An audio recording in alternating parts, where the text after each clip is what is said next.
Someone starts a streak counter. Today, day 1. They feel it already. A kind of quiet pride, like they've finally taken control of something that's been controlling them.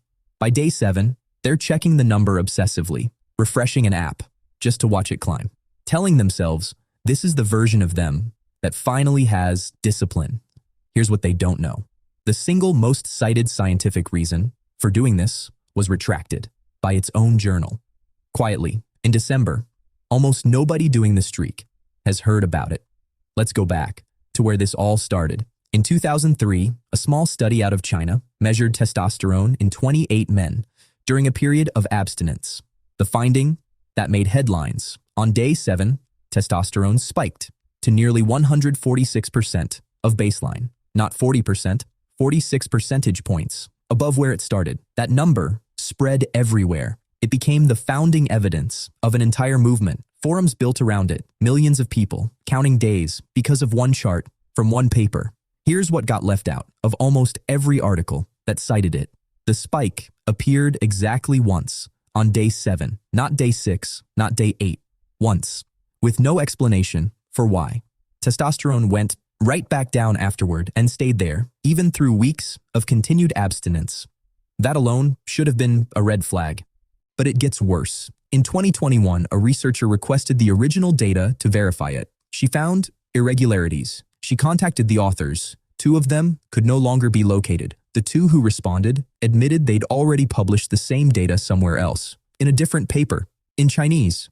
That's not allowed in science. Publishing the same findings twice inflates their apparent credibility. And it's exactly the kind of red flag that leads to retraction. In December 2021, the journal formally retracted the study, not questioned, not footnoted, retracted, removed from the scientific record as unreliable.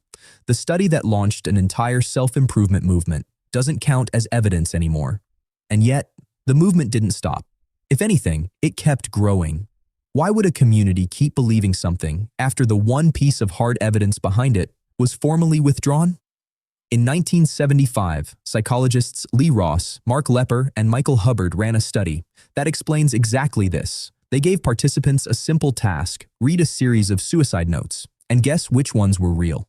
Afterward, the researchers gave each participant feedback. Some were told they were excellent at it. Others were told they'd done poorly. Then came the reveal. The researchers told every participant the truth. The feedback had been completely made up, randomly assigned. It meant nothing. You'd expect people's self-assessment to reset back to neutral once they knew the score was fake. It didn't. Participants who'd been told they were skilled still rated themselves as more skilled than average. Participants who'd been told they'd failed still rated themselves as worse than average, even after being told explicitly that the information was fabricated. Psychologists call this belief perseverance. Once a belief forms, debunking the evidence that created it does not reliably remove the belief. The belief has already become part of how you see yourself, and a self-image, once installed, defends itself, not with logic, with inertia. This is why retracting a study doesn't retract a movement. The people counting days aren't really relying on a testosterone chart anymore. They're relying on an identity they've already built, disciplined, in control, better than they were on day 1. Taking away the study doesn't take away the feeling. So, the question shifts. If the founding science collapsed, what does the actual evidence say now? On sperm quality, the popular claim is that abstaining lets sperm build up and get stronger. The data points the other way. Men who ejaculate more frequently tend to have sperm with better motility, meaning stronger, more effective movement, which is one reason fertility clinics often recommend shorter abstinence windows, not longer ones, before a sample is collected. On prostate health, a large Harvard-led study following tens of thousands of men found the opposite of what you'd expect from an abstinence framework.